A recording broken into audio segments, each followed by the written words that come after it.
Welcome back to another episode of Friday Night at the Barbell. Wanted to get a couple of housekeeping things out of the way since it's been so long since we've seen everyone and everyone's seen us. 2025, we hope to be a little more consistent, actually get videos out on time. I've been just super busy with everything going on that I wasn't able to do that, but schedule should be lightening up, should be able to do that for 2025. We also have some new merch that's coming out soon. Hopefully within the next month or so, we'll have new shirts out, stickers, and things like that. So be on the lookout for that.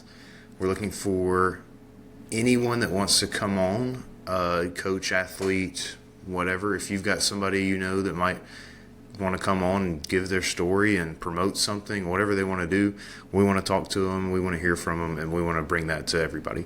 So let your friends know, and we'll do that.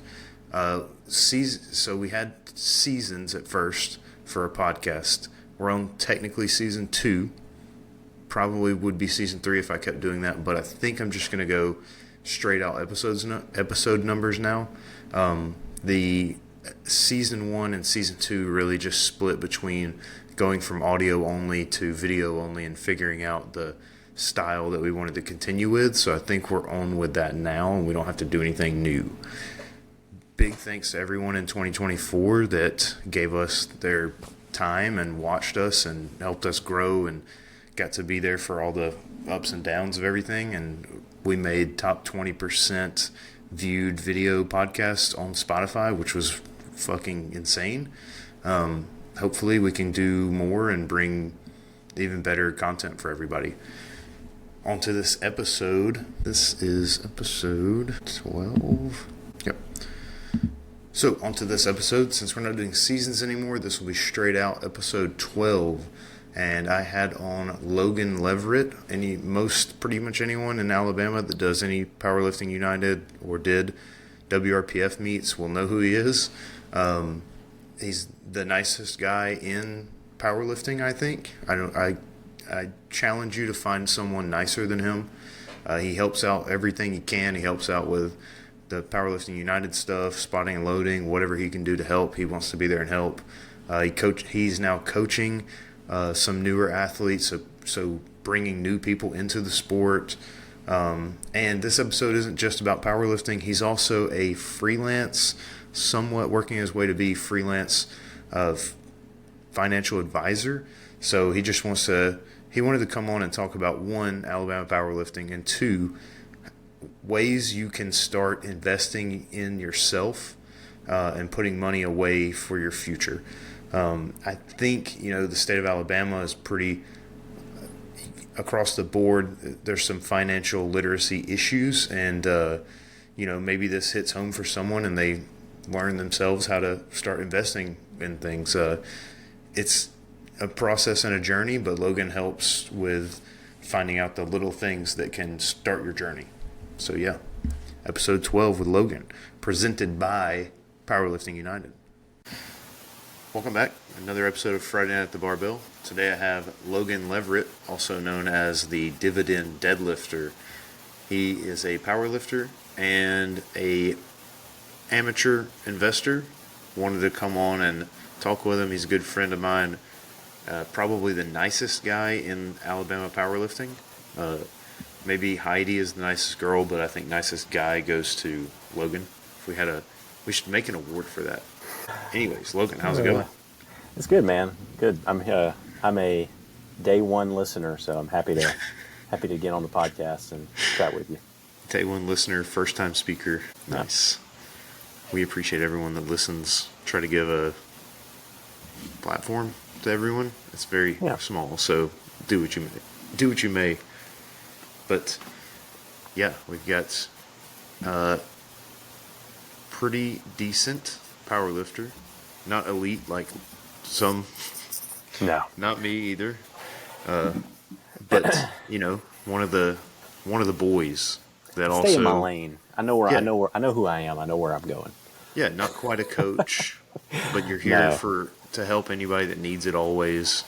It's just one of the good guys. Yeah, I actually do. I work at Club 4, just a commercial gym here in Birmingham. It's not local to Birmingham, but they they have a location really close to my house, which is where I train. And I actually started working there part-time last November. And I've got a couple of guys that I've gotten into powerlifting, and those two are going to do the 8 meet later this year. So you will see me as a first-time handler, but I do not consider myself a powerlifting coach. Yeah, if you're handling though, then they're your athletes. That makes you a powerlifting coach. That's fair. That's fair. I don't want to be another coach. Why? Why not? There's enough of you good guys out there for that. I feel like I have other skills I can help people with, like investing. You can do both. Why not? I mean, there's nothing but adding more and more to your plate until you feel overwhelmed, and then just don't do anything. Can't sleep. Yeah, there is no sleep. None of that is allowed, actually. So yeah, let's get started on just how you found powerlifting and what got you hooked on it. Yeah, so actually, I was around powerlifting in 2011 and 2012. When I went to Troy, I got my undergraduate degree from Troy. I trained there, and I trained at a gym in Troy, Alabama. Was more into bodybuilding at that time, but there were actually a few powerlifters that trained there. Brian Curvin, Andy Bowen used to come to that gym some. So I was exposed to it a little bit and never really worked up the courage to compete. And I think when I got out of college, I thought I wanted to join the military, and so I wasted in quotes most of my 20s training for something I never did. Was good runner, good swimmer, did calisthenics, and then when I turned 30, I had essentially aged out of most of those programs, and so I think my training needed some direction. And Shelby, my wife, actually forced me to sign up for a meet in June of 2022. She was like, either you can sign up for this or I'm going to do it for you. And so I was about 6 weeks out, and I actually hired Tyler Campbell. We did a Zoom session, and I wrote up a program that I thought would work relatively well, and he helped me make some significant adjustments. Yeah. And nice. Did the first meet, had a great experience, went 9 for 9, and was hooked pretty much right away. It gave my training some focus, which I think I need. I think most people need that. And yeah, the rest is history. I think I've done 6 now in about a 2-year span, which I'm probably going to slow down some because I feel like progress has stagnated a little bit and probably need a little bit more of an off season. Yeah. But yeah, It's pretty quick. Yeah. I think you learn along the way too how essential the off season gets, and when you cut those short, it's much. I feel like it's as much mental as it is physical. If you're just doing meet after meet after meet, you burn out pretty quick. And I think you can sustain this longer. Like, I think it's a good thing to include in your life, and I would rather be able to do 1 or 2 of these a year for the next 20 years than try to rush everything, get everything done here right at the start when I can just kind of stretch this out and enjoy it for a really long time. Yeah. So. Yeah. I mean, you see it all the time as people getting burnt out after the first 4 years. Yeah. It's just not sustainable. And I think a lot of us have pretty, I don't want to say like addictive personalities, but I think a common trait I see is like when any of us get focused on something, we kind of really focus on it. And I think that encourages burnout sometimes. Yes, that all or nothing. All or nothing. Because I'm either always doing competitions or I'm never doing them. Exactly. And a lot of people do run into that for sure. So we mentioned that you're the dividend deadlifter. So you have more of a passion for finance, not really a career in finance yet. Tell us how you balance everything you do. I imagine it's just because you don't have kids yet, so everything else is kind of easier. Yeah, I think a good, one of my investing philosophies is it should be pretty hands-off. Like if you're having to spend hours a day watching your investments and following them and tracking them, you've probably missed the point of investing, I think. So some days, I mean, I've gone weeks before without ever looking at anything related to investing. It's not an everyday thing at all. If I'm trying to buy something or I'm watching a stock, I might check in a little more frequently, but it's it's not. It doesn't occupy that much time. The working out, I have the luxury of working remotely, and the commercial gym that I train at is really close by, so I'm able to get there. I'm able to train on my lunch break most every day, so I don't really lose any time. And I feel like when you work remotely, you have it's much easier to balance many different things because you're not wasting time commuting. And if you need to do things in the house where people in the office would just be browsing the internet, you can get up and do those things. I think you get way more done when you work from home. Yeah, so you have freedom with work from home for your actual job. Correct. And then you're a pretty efficient person, so I imagine you get your workout in and done. Yeah. And it's at a commercial gym, so there's like less dumb meatheads to talk to and get distracted by. Right, to contend with. So, and I try to do most all of the assistance work. I do a lot of rest pauses and drop sets and myo reps and things to try to speed that process along a little bit. So once I get through the main movement, I can burn through that stuff pretty quickly. Yeah. So. And just for all other intended purposes, but this is not actual legal financial advice. This is just a guy that talks about what he likes to do in his free time. Exactly. Yeah, I have an MBA in finance, but that doesn't really qualify you to do anything. I found out the hard way. It looks great on a resume and maybe makes you a little more attractive in corporate America, but it doesn't entitle you to give any financial advice or sell financial products in any way. I do still want to transition into that industry, but I would love to do it at a point in life where there's no pressure on it from an income perspective. So we kind of have that targeted, I would say, for probably about another 8 years in IT. So when I'm around 40, I'm 32 today. Around 40, I would love to have an encore career. so you maybe transition into something you really want to do.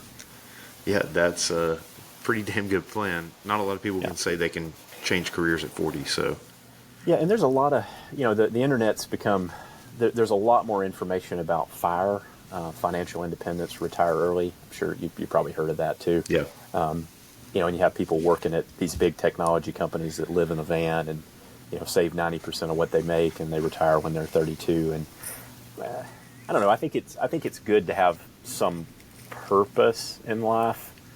And I don't know that your job necessarily has to be that, but if you're passionate about what you do, I feel like if you can help people, you enjoy it, and it pays a decent amount of money, that's kind of everything you could hope for in a job.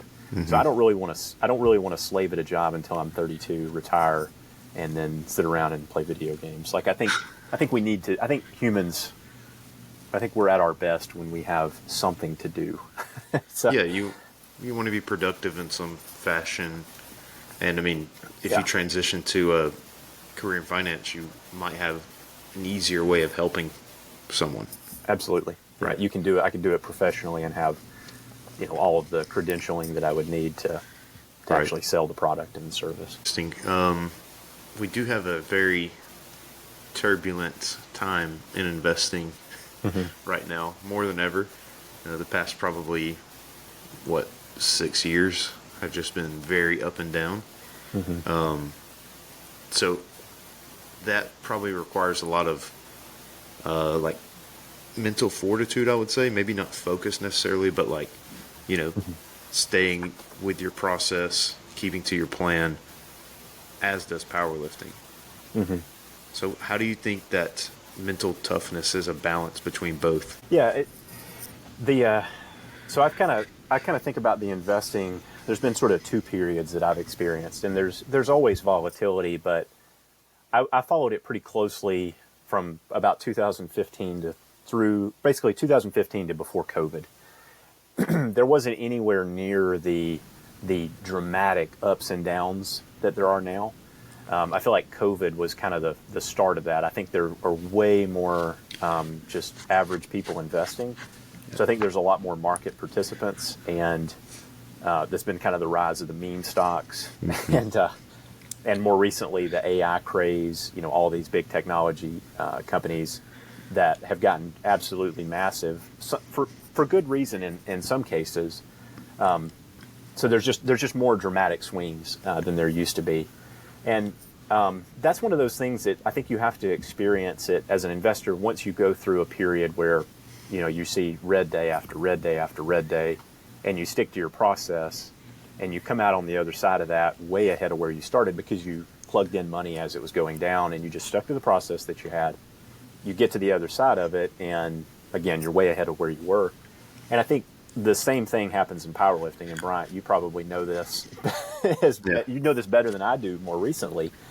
You had a pretty long stretch of training where you just kind of had to go in and plug in and go through the process. And now you're starting to reap the benefits of all that hard work you did when things weren't going quite so well. Yeah, shit sucks. I guess the biggest difference there is one is like very, very active, and the other requires you to be very proactive. Yeah. You can't really just continue to, especially in the volatility that we have now, is like you cannot look at it all the time. And when it comes to investing, because that's when you really start sweating bullets. And when you're talking about like injury recovery in the gym, it's almost the opposite, where you have to be like very active and dot your I's, cross your T's constantly. Yeah. So I would say it's mostly just stick to the process and just take a long-term view of both. There's going to be ups and downs. Don't get too emotionally high. I think if somebody watched me lift in the gym, they wouldn't be able to tell if I was really upset with the set or really happy with the set based on my reaction. Right. And I think if you apply that mentality to your portfolio as well, you will find a much better balance. Don't get, celebrate the wins, but you don't have to scream it from the rooftop and, or throw yourself off the rooftop when you see your portfolio. Yeah, right. Just ride the roller coaster. Don't jump off of it. Ride the roller coaster, the investment roller coaster. Yeah, you only die if you jump off, so just stay on. This is true, and that happened. When's the last time that happened? 2008? What, like a really... When people were like jumping off rooftops. Oh yeah, that one. I was thankfully. I remember my dad. I remember him getting some statements in the mail from his investments at that time, but I was too young to really appreciate what any of it meant. And I remember how disappointed he was in some of those results. But even COVID, I think the market, if we use the S&P 500 as a proxy, I think it probably dropped 20% during COVID, and then its lowest point in 2022 when the Fed was increasing rates, it was probably 20 to 22% as well. 08, 09, it dropped 50%, so double the drop, and it was down for a much longer period of time. So we haven't had that bad of a sort of down market cycle as that was. Right. I think maybe the closest thing recently would be like the crypto stuff, which, but I mean, they kind of deserved it. It is what it is. Talking about people on 4chan and Reddit, who cares? They're not real people. I don't really have I think people assume I'm going to have like a really negative view of crypto, but I don't know that I know enough about it to have a negative view. Mm-hmm. It's like one of Warren Buffett's, one of his famous investing philosophies was kind of staying within your circle of competence. And Bitcoin and any sort of digital currency, I kind of put in the too hard pile. Like I don't really understand it, and I don't really need to understand it. Yeah. I think we will get to our financial goals. We will achieve financial freedom without needing to include Bitcoin. And I was going to add to that, or kind of quantify it and say the problem is I don't think anyone knows. No. Well, what happens is people buy it, and they couldn't give you a 30-second elevator speech as to why they bought it. It was just FOMO, and they would say, well, I bought it and that sucker went up and I sold it and I made a couple $100, so Bitcoin must be great, and it's if that's your investment philosophy, it's going to be a long ride. You're going to have fun. Let's just put it that way. I really don't know if I heard this from somewhere, but I don't think I hear anyone else saying it. But to me, day trading specifically, but investing is more like white collar gambling. Oh, for sure. 100%.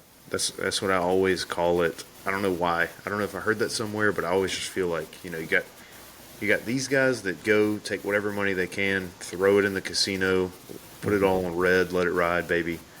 Or you have these guys who put it all on, Bitcoin or whatever penny stock they can find. Yep. They put their mortgage on it. It's the same symptom. It's just a different addiction, I guess. Yes. It's funny too. Shelby and I just went to the mountains, and there's a casino it's just outside of Asheville in a place called Whittier. And I'd never been to a casino before. And I took out $100 cash, and I was like, I'm going to play this. And when it's gone, it's gone. And I was playing just one of the slot machines. And I put $20 in, and I'd gotten up to $50. And Shelby was like, I wanted to cash it out and just leave, take $30 home, come out in the green, 30%. I mean, that's pretty good work for, an hour of your time. But she was like, no, play it. An hour and 40 minutes later, $0. That's pretty good timing, though. And I mean, it was fun. It was a great experience, but it really highlighted just how I don't have an issue taking risk, having a 100% equity portfolio, because I understand why I'm invested in what I'm invested in, and I believe in that long term, and I think it will work. There may be degrees at how well it works over the next 30 years, but it will be fine. But taking $100 out that I know is going to evaporate is extremely difficult. Yeah. I don't think twice about investing hundreds of thousands of dollars in these funds, but $100 that caused me some reflux. So. Yeah, I'm the same way. I went to a casino a long time ago and went with 3 of my buddies, and I didn't gamble anything. I didn't have the money to gamble at the time, so I was like, yeah, I'm just going to hang out. Free drinks on the floor. Looks like I'm doing something. It's great. And then 2 of my buddies sit at a slot machine. So, like, they sit beside each other on the same slot. One loses all $500 that he brought. The other wins $500 in his first 20. So it was kind of like, it was so funny to watch because they're on the exact same machine right beside each other. It's yep. Like, and they didn't do anything differently. Nope. It was just pure chance. Just be like that. Yeah. That's why I don't go. No. Yeah. It was a fun experience. It was kind of, I don't know, it was a little sad. Like I think if you look around at the people, yeah. and not to pass judgment on how people choose to spend their time and their money, but it didn't appear that most of them had probably didn't have a lot of excess cash to begin with, and so it felt a little sleazy to me, honestly. I don't know if it's something I would do again, but it is sleazy, and that right there is a good example of you being the nicest guy in Alabama powerlifting, because I'm laughing. I think it's hilarious. It's no fault of mine that they're there. So I can't. And if you know anything about gamblers, you're not the one that's going to be able to get them off that machine. That is also true. Yeah. The one I went to was amazing because it didn't make me sad. It kind of was like a, I don't know, realization or something. But we went to the Golden Moon in Columbus, Mississippi. And it was just like a retirement community had let out. Oxygen tanks rolling around. I was like, this is fucking awesome. I don't know if they had the money for it, but I mean, they were literally bones. I mean, I don't know how they were walking around. It was probably zombies, actually. Yeah. Yeah, it was eye-opening for sure. I think it was my cousin's grandmother. She used to go to the casino literally every week. She'd go every single week from Alabaster, Alabama. She'd go to the casino. And she got a ride back from somewhere, and my cousin was driving her. Or she was driving him to the hospital or something. He broke his ankle. And she was like, your grandfather would be rolling over his grave if he knew how much money I was gambling. She just did it every single week. So good. I love it. I think that's how some people were investing. I mean, they just are. Especially since 2020. Like you said, there's so many new people in with not limited knowledge. Yeah. They use Reddit. That's kind of it. Yeah, and That's another big change that I've seen since I've been doing this for 10 years, which in the grand scheme of things is not that long, but the brokerage services are much easier to use than they used to be. You also have commission-free trading. When I got started, if you were buying and selling individual stocks, a lot of the brokers charged a fee on the buy and the sell side. Wow. So if you bought a stock, you had to factor in, if it's a $7 buy commission and a $7 sell commission, that's going to cut into your profits. But Robinhood I think they were the first commission-free broker, and all of these others followed suit. Yeah. I use Fidelity predominantly, and Fidelity's copied them. They do commission-free trading. They do fractional shares. They've made it super easy for people to get into the market, which is a good thing and a bad thing. I think it's made it way easier, but it's also made it way easier for people to lose a lot of money. So, yeah, I think it's because it goes along the same lines as a gambling addiction. I mean, you just see, 100%. Oh, I'm seeing red, buying. Oh, it's green, selling. It seems that easy. Yep. So, that kind of transitions to what I was going to ask, and that's just you use Fidelity. Is that what you would make as your non-professional? That's what you enjoy using. Yeah. Not that you would recommend other people to use that, but yeah, I'm obviously super into this stuff, but I chose Fidelity because if I got hit by a bus tomorrow, I would say them and Schwab are probably the two I would put at the top, way better than Raymond James, Edward Jones, Merrill Lynch. I would put those two at the very top, and they also charge typically much lower fees than those other brokerage services do. So if I got hit by a bus tomorrow and Shelby wanted to have an advisor, she would have access to somebody that I would trust and wouldn't be opposed to letting them manage our portfolios. So Fidelity was the one that I chose for that reason. I started out at Vanguard and used them for a long time, but their website's pretty archaic, and they don't allow fractional shares. So if you want to buy, if you want to spend $2,000 of something, you have to find, what is the exact number of shares if it's not their product that I have to buy, and so it just doesn't work out very neat sometimes. So yeah, that makes sense. So Fidelity is what I went with. Robinhood is super easy to use. I had an account there for some time. I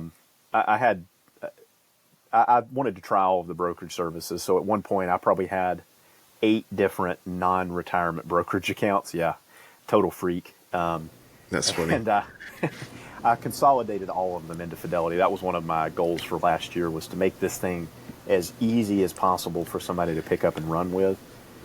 Because usually most households have a nerd and somebody who's much more passive about the stuff. Very rarely do you see a couple. Sometimes it's the woman, sometimes it's the man. I don't think there's always like a gender role in the finance side of things. Yeah. And to me, you should make it easier for your partner to pick up. And if you've got 34 different accounts all over the place, they don't know what the passwords are. You've got tons of investments that are hard to understand. Like, they're not going to do that. So you have to think about, legacy and how easy is this to manage, and could it sustain itself if no one logged into it for a year? And mine absolutely could. If you didn't touch it for a decade, it'd be fine. Small side note, Fidelity actually did a study, and they found that the accounts that performed the best were actually dead people's. It was people that were deceased. Those people perform best because they left it alone, and so that's really playing the long game. Long game. Yep. The longest, even. Yep. That's funny. Hey, everybody! Just want to take a quick second here and thank Powerlifting United.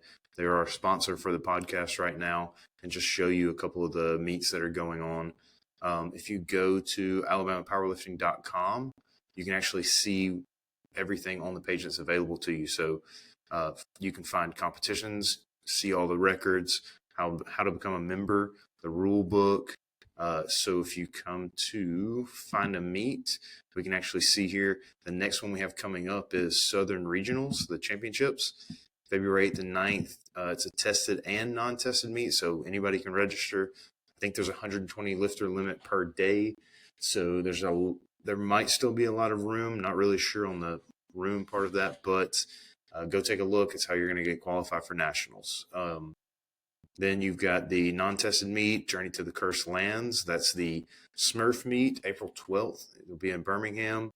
And then May 10th, drug tested and non-tested, Battle of the Bay. That's going to be in Mobile, Alabama at Amp Performance. And then the other one's not posted quite yet, but that's the meets we have coming up soon. If you have any questions, you can reach out to Heidi on Instagram. You can reach out to me, and I'll find it out for you, or join the Powerlifting United Alabama Facebook page. That'll be the best place to find any answers to your questions. So, yeah, thanks again to Powerlifting United for sponsoring the podcast, and thanks for listening. Peace. What got you so interested in finance, just in general? Yeah, I think it's for me, it's the freedom and the safety that I feel like wealth provides. It's nothing about, like, you're never going to see me driving a $100,000 car or anything like that, or have a super, super nice house or anything. Because I feel like all that stuff, all of that is immaterial, and the expression, you can't take it with you, I think that is true. I think when you're dead, you're done, and I think all your stuff is just other stuff. There's just stuff that people have to deal with, basically. Yeah. And so money for me is just strictly a freedom and options thing. Always has been.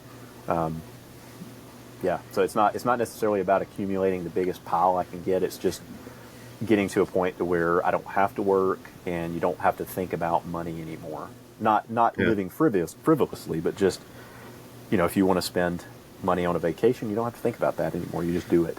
That's, to me, that's what it's always been about. And then when you got started, or if someone was like, "Hey, Logan, how do I start?" Mm-hmm. What is there a direction you would point them in, or is there resources you would tell them they probably should look into? Yeah, I would encourage people to do your own research and due diligence. Don't just listen to me.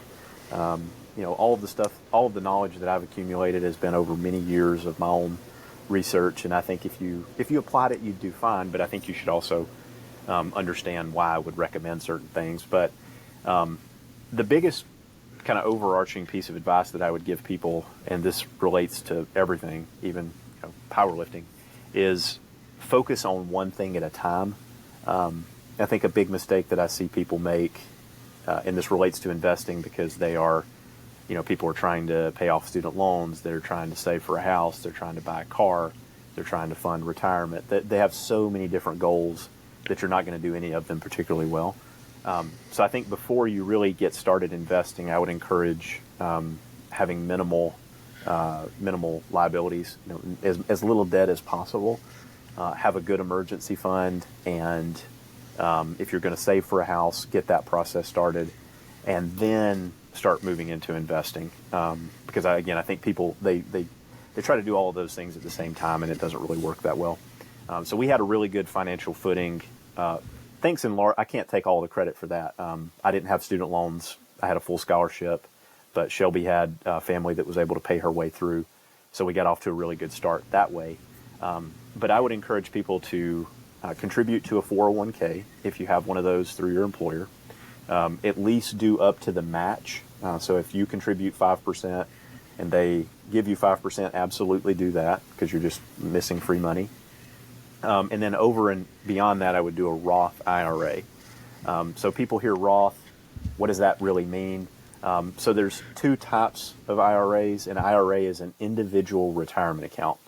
So that is completely separate from your employer. It has nothing to do with your employer. The limits that the IRS mandates for your 401k, how much you can contribute to it, does not apply to the IRA. So they're two totally separate things. And the traditional IRA can also be called a tax deferred. And so what that means is you put money in today. If it's through your employer, a traditional 401k, you get a tax break on that because the money goes in prior to being taxed, which reduces your taxable income, which reduces the taxes you pay today. A Roth differs in that the money is after tax. So after you get your check from your company, it arrives into your checking account, and that money you fund your Roth IRA with, you don't get any sort of tax break from it in that moment, but all of the money grows in the Roth IRA tax-free. So the idea is that if you anticipate being in a lower tax bracket in retirement, it probably makes more sense to do the traditional today while your income is higher, and then when you take the money out of that traditional IRA, it is going to be taxed. The Roth, the money comes out tax-free.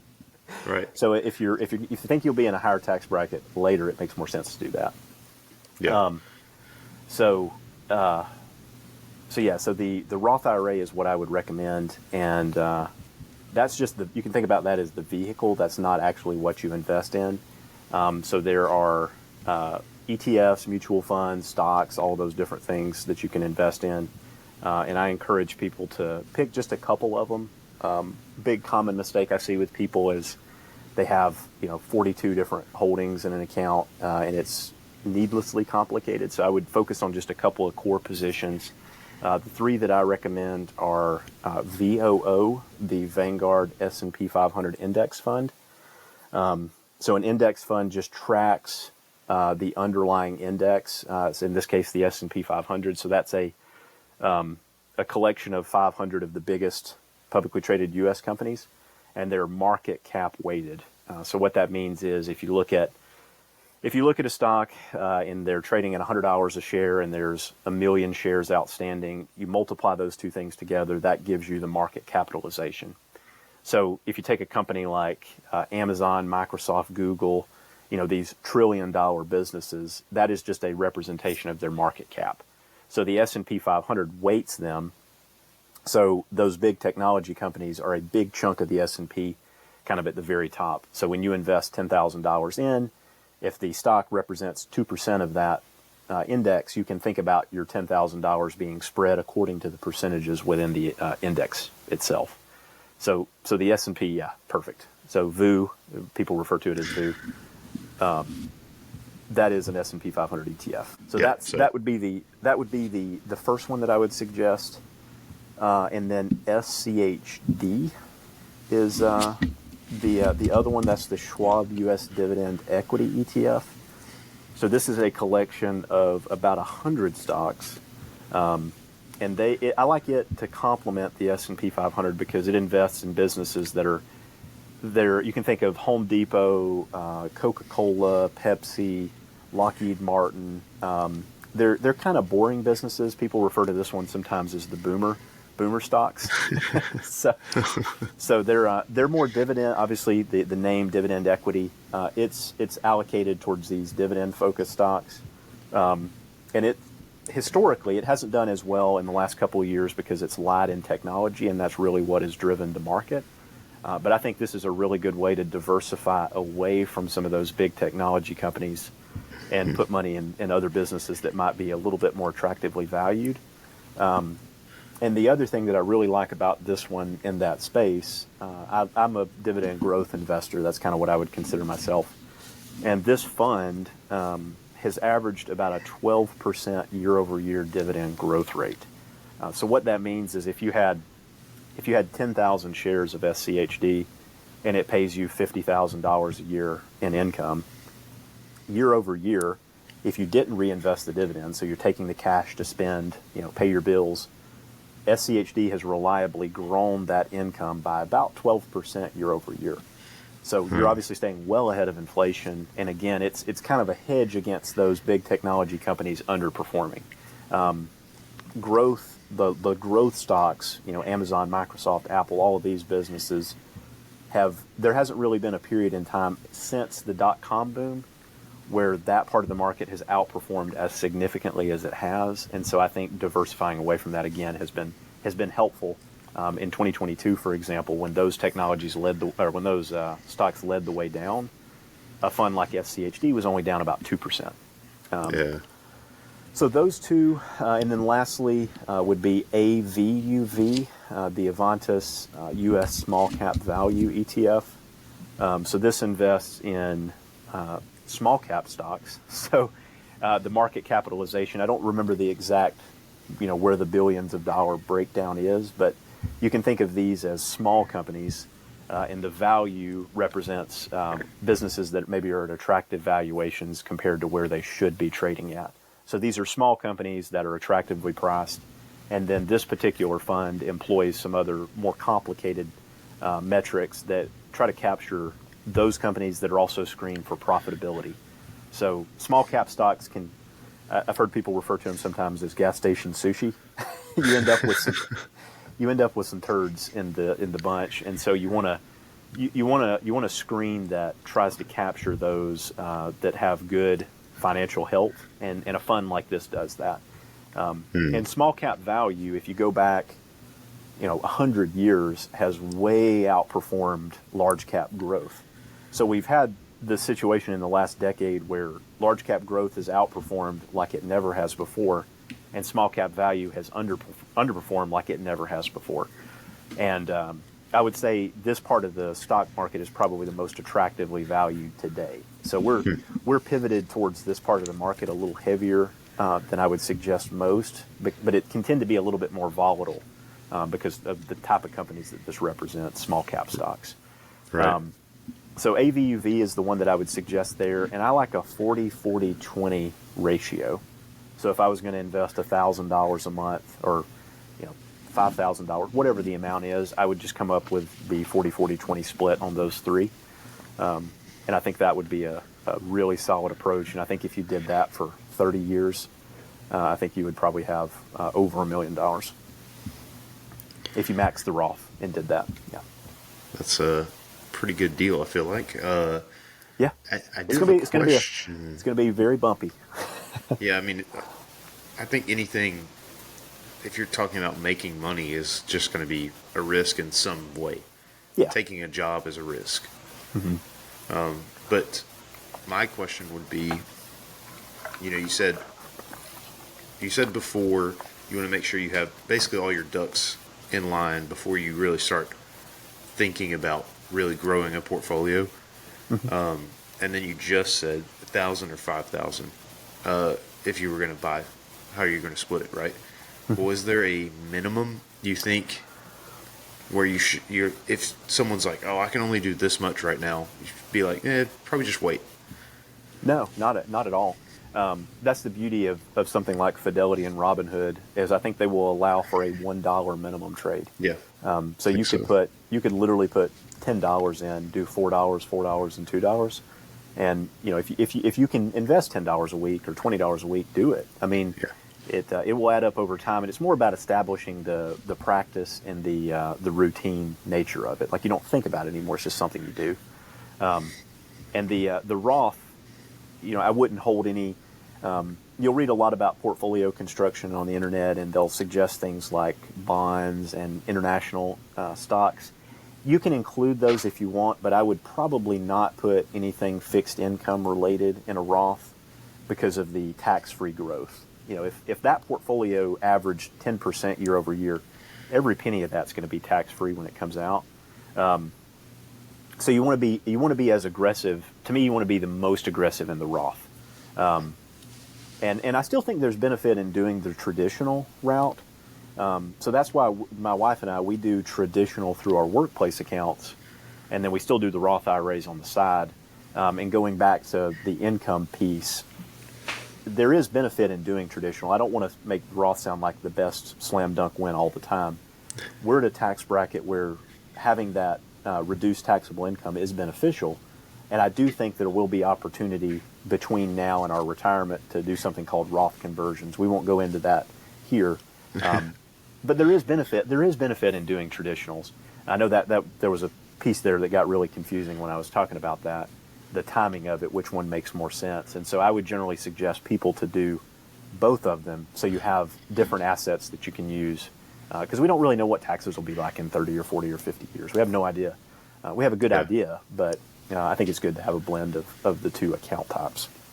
Yeah, and not to bring birds back in, but don't put all your eggs in one basket. I mean, that applies to many things. That can be, extracted to powerlifting as well. You've got to be balanced in all three lifts. It's not a single lift event unless you're a, whatever, bench only person Specialist. or something. Yeah, quote unquote. But yeah, that's good. And anyone that was just listening, if you pull this up on Spotify or YouTube eventually, you'd be able to see the actual stocks that Logan was talking about on screen. Yeah. I forgot to mention that, but yeah. Yeah. Yeah.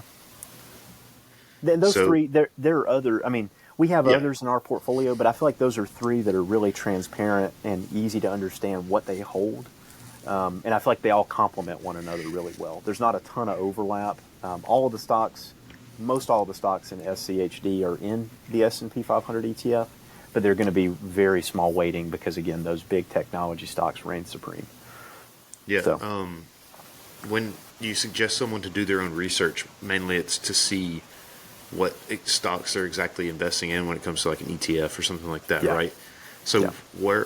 what resource would you point people in the direction of to find that out?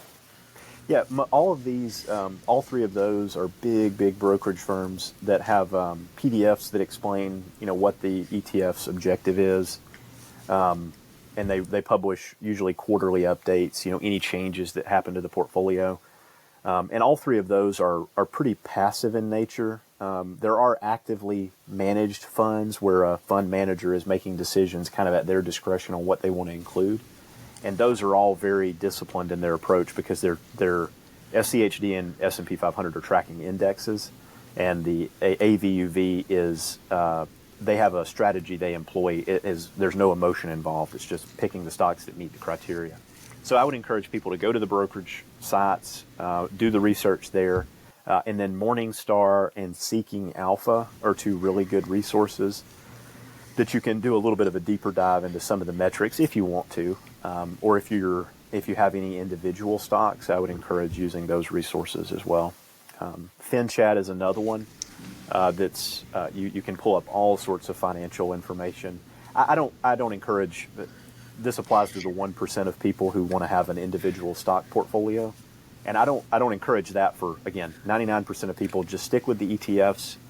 Don't worry about individual companies. But if you do want to have an individual stock portfolio, FinChat is probably the best resource for that because you can see all sorts of really useful information to help you look at the financial health of the business and help get a good idea if they're an attractive valuation. Is it a good stock to buy now? Did you define ETF? Exchange traded fund. Yeah. Yeah. Which So it's just a means- basket.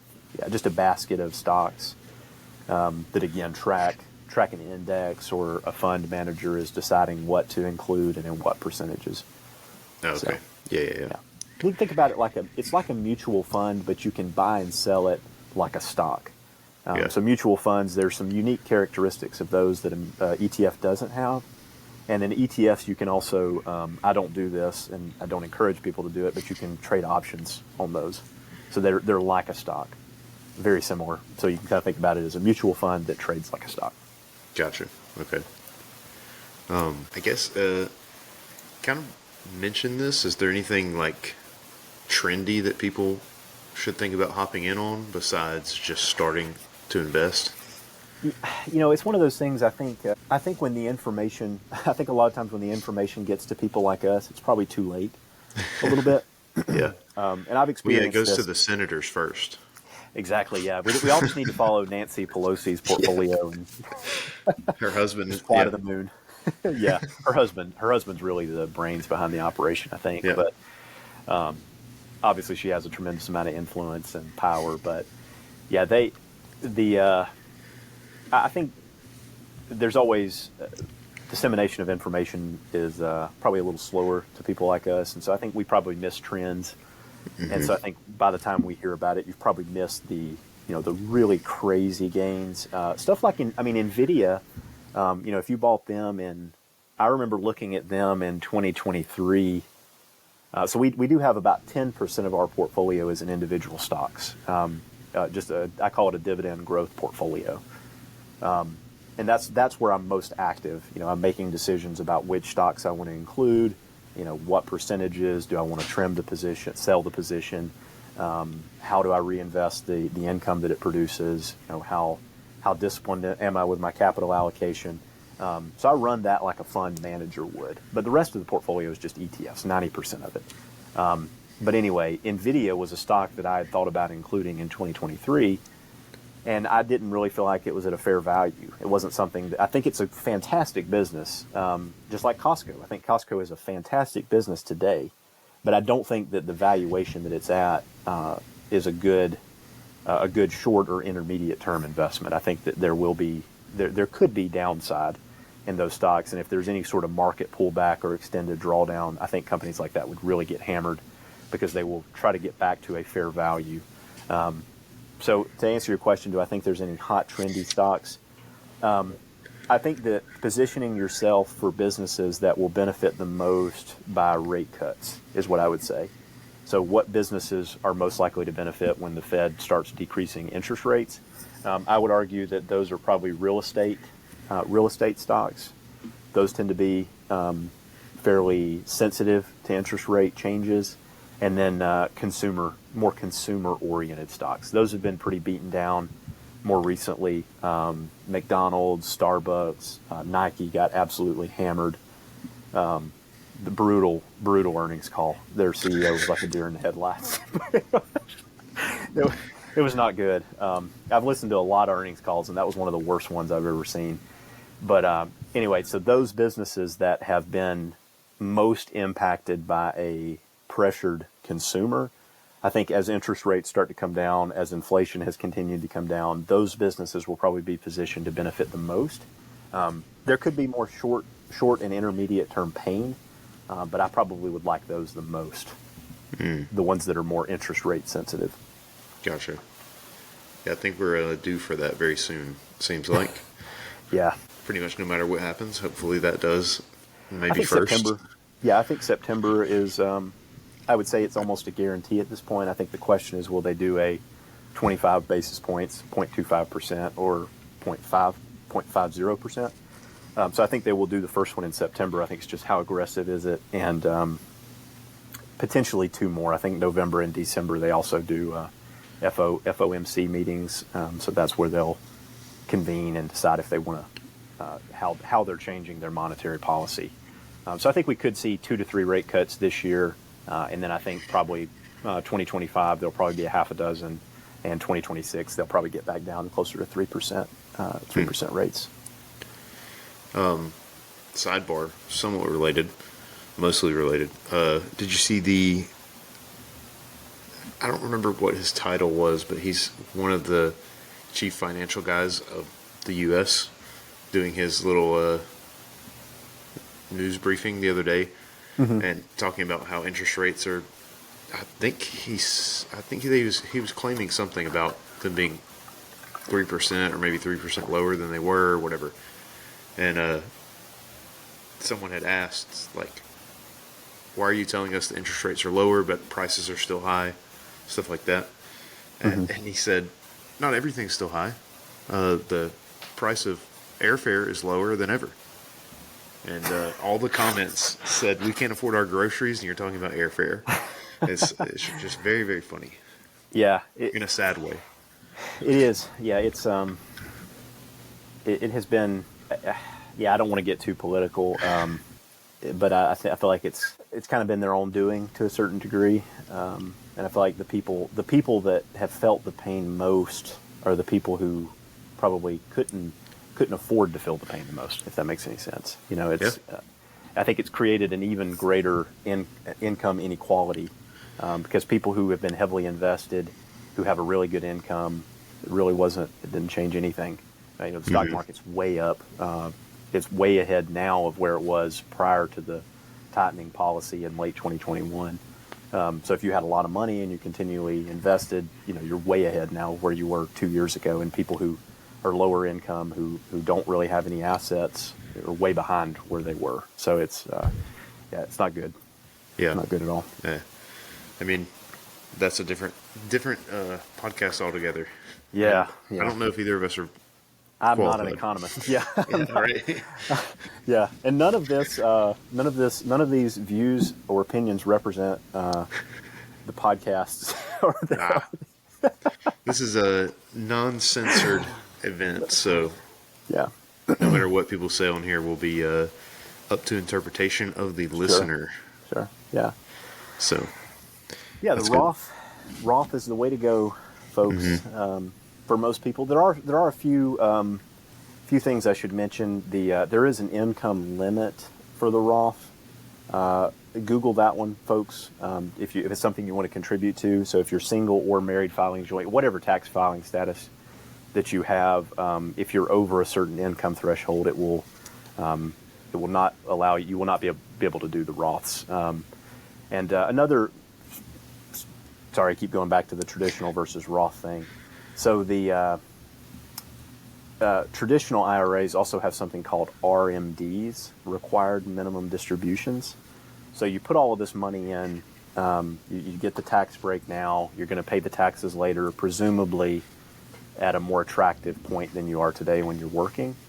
But if you don't withdraw and you still have a balance at age, it varies depending on when you were born, but 72, 3, or 5, I think, are the 3 ages depending on your birthday. The IRS mandates that you start taking a certain percentage that accelerates as you get older. So that can create some pretty significant tax bills, the RMDs, especially if you've got Roth assets, maybe you've got a pension, maybe you've got Social Security, you've got non-retirement assets, you've got rental income. Maybe you don't even need to take money from your traditional IRAs. The IRS is going to mandate that you do. The Roth does not have RMDs. So if you didn't need to take money out of your Roth, if you were fortunate enough just to let that cook for your entire life, you could give that to your kids or whoever, and they get the tax-free benefit as well. So they do have to fully deplete. Just for ease, we won't go into some of the more complicated scenarios, but there's a 10-year rule with IRAs where you have to fully deplete it by the end of the 10th year after the person's death. So if you inherited a traditional IRA, by the end of the 10th year after that person's death, you have to withdraw it to zero. So imagine you're a married couple, you make a good income and you inherit $1 million traditional IRA. Good problem to have. It's all free money. But if you take, $100,000 a year for 10 years, that's going to be $100,000 that's taxed at your ordinary income rate. Whereas if you inherited a $1 million Roth IRA, you could leave that fully invested for 10 years if you didn't need the money. And then you could take all of that money out. Maybe it's become $1.5 million after 10 years, and it's all tax-free. So Another really significant benefit to the Roth is that passing that one to your for legacy planning is really important. I think that's even more in line with what this whole thing was about, was just the long game. Yeah. And you said it earlier, the best performing portfolios were dead people's. Yeah. That's probably part of the reason. Just freedom. Would love to be able to help my family later in life, leave them a better starting point than I had, be able to be really generous with other people. And try to help everybody else set this. Everybody else can do all of the things we've done. It's never too late. And I think if you apply some basic principles, pay off your debt, have an emergency fund, get a Roth IRA, fund a 401k if you have one, and buy a house, buy some real estate. If you do those 5 things in a reasonable time frame, I think you'll be just fine. It kind of sounds like one of those memes of, you want to be successful? Get up at 3:30 in the morning. No. Read 2 books. I feel like I think they are simple. It's funny because it sounds like that. Yeah, exactly. It's simple, but not that easy, I guess. And I think it's. I don't know why it's so inaccessible either. Like, I don't know. I think people are a little intimidated by it sometimes. Like, I work with some people. I work with some folks that are 401k millionaires who don't know anything about what they're invested in. They couldn't tell you. Yeah, for sure. And they've done extremely well. But I don't think they're interested in delving into what exactly the holding. What is this money invested in? Yeah, I mean, yeah. I'm not financially illiterate. I might not have any finances, but I'm not illiterate. But I didn't really know anything about a Roth IRA until I was 27. I'd never heard of it. So I think it's just kind of, for you and me, where we're at, it's cultural. Yeah. Like I know a lot of people that really are. I know people that have money and they don't know what they're doing with it. Yeah, Like you 100%. said, Yeah, without the and so, 401k. exactly. And so that's where people in the finance space come in. You know, is Yes. you can pay these people to do it for you. But I think we were talking about this a little bit before. I view myself as a teacher. Like I think that's what I would really like to do is educate. Not really. It's nothing about making money. To me, it's always been about, you know, I'm comfortable with this topic. I understand it. I feel like I can teach people it, and so I feel like I'm almost kind of duty bound to do that. And if I can do it in a way that, you know, puts food on the table, even better. Well, then that should be maybe that should be your offer. Like you're not professionally a financial advisor, but maybe you're a financial educator. For Financial profit. educator. Yeah. I don't know. It feels wrong taking people's money. I don't. If Well, they're I think of it this way, similar to coaching like anything, powerlifting, life coach, whatever, therapist, it's all the same. Like you're really selling your knowledge in a product. Like I'm not really selling a product when I write someone a program. I'm giving them my knowledge, right? So I mean, it's the same thing. yeah, I get it's just I don't know. It's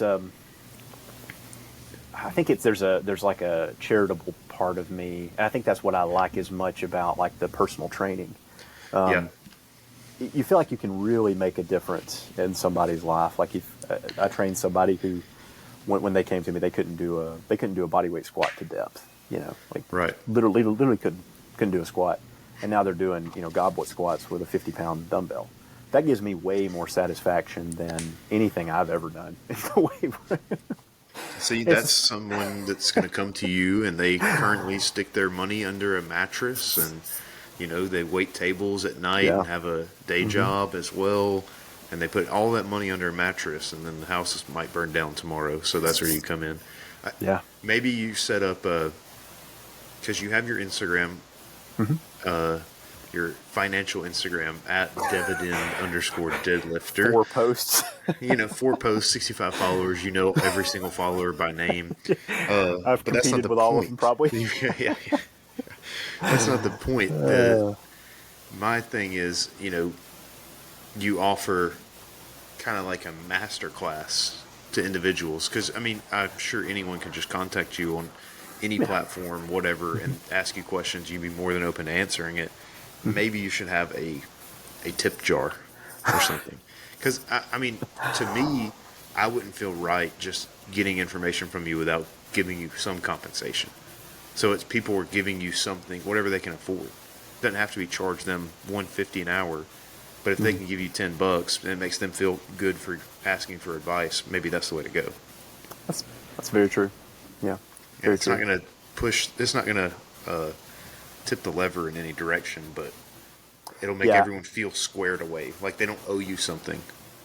Yeah, and I think that was that's been a big change in my philosophy. I would say my mid to late 20s, I was definitely more fixated on how can I grow this portfolio as aggressively as possible, and kind of settling more into, you know, is this something that I'm happy with and I'm comfortable with, and the performance is not. It'll be fine. It'll get to where it needs to be, and then with other people, I don't really feel comfortable. I don't want people to see me as somebody that's trying to sell them something. Like that Instagram page is not about me selling something. It's just about me talking about things that I enjoy. And Right. if 50 people, 100 people, however many people get some value out of that, and it helps them in some measurable way, then I hope then that accomplished everything I set out to accomplish.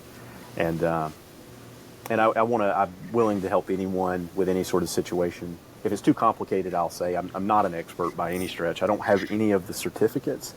That's probably in the next couple of years something I'd like to work on. But some of those have some time. When you've obtained the certificate, you have to start working within 2 years. So there's kind of a clock there, and I don't know that I'm quite ready to transition yet. But I have no idea where I was going with that. Just rambling. That's okay. Yeah, just rambling. Well, That's a solid it's hour just of that, that I'm sure. you're, yeah. It's just that you are very charitable. You're Yeah. like I said, the nicest guy in Alabama powerlifting, I think, and you're willing to give away advice, and anyone that needs it can reach out to you, check your posts out, see if that's something they're interested in. Especially if they listen to this for an hour, they clearly have some interest in it, Yeah. right? Yeah. And then Yeah, to round it off, oh, go ahead. No, I was just going to say, people, I don't remember where I heard the quote from, and I'm going to paraphrase a little bit, but people don't remember anything that you accomplished or anything about you really except how you made them feel. And so Yeah. I've tried to always apply that to these topics, and how I interact with people is I'm going to help you in any way I possibly can. I'm going to bend over backwards and do whatever I can. And so that the finance, this is just another piece of that. It's not really, I don't really ever plan to monetize anything about my social media if it ever becomes successful in any way. Right. Well, yeah. So. I mean, giving advice is normally not cheap. So, and my only point was, some people, I wouldn't feel right just taking your advice. Like, say you told me something that worked really well for me, and I felt good about it, and then I wanted to come to you for something else. Like, I would feel like I owe you something, even though in your mind it's like you don't owe me anything.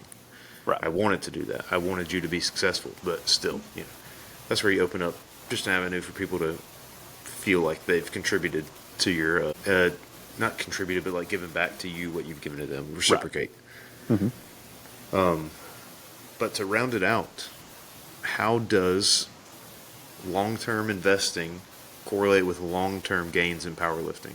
What do you think the best line to draw is there?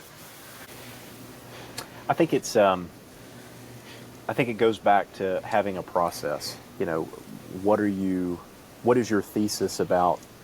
On the investing side, what holdings do you have? Why do you hold them? What is your process for injecting more capital into them, and then just sticking with that process long term? Powerlifting, I think, is very similar. You're going to have some structure to your training. You're going to have some plan you follow. I would argue that powerlifting and training in general, you probably need to be a little bit more dynamic in how, and maybe a little bit more open to changes, especially if things are not working. I think investing, you can stick with something for a longer period of time, and I think most anything will be successful if you do it long enough. Powerlifting, I feel like that will work to an extent, but you may have to change some things, especially as you get stronger and you have trained longer and maybe have more training age. I don't think the things I did when I first started in powerlifting would really work now, or they would work to a point, but they might beat me up too much. So, oh yeah, I would say there's a lot of parallels, but I would say it's mostly focusing on a process and consistency, and then riding the roller coaster and not getting so elated or so down. Just be relatively passive with the emotions related to it. Yep. Don't get too angry. Don't get too Easy to say. Some people don't have it in them to be calm ever. Well, they'll have fun when they have kids or work a professional job. Yeah, I think so too. Things will change for most people. You have to learn. Well, anything else you want to hit? No, man. Thanks for having me. Anybody Absolutely. that listens to this, if you have any feedback or any questions, anything I can do to help, feel free to reach out to my main Instagram page or the Dividend Deadlifter page. Sometimes I forget that it exists and I don't click over there for a couple of weeks. Yeah. I'll pop over and I've got messages and notifications that I just totally missed. So feel free to reach out to me through any avenue. And his main Instagram is just his name, Logan Leverett. And Very exciting. exciting, yes. Well, cool. I appreciate you coming on.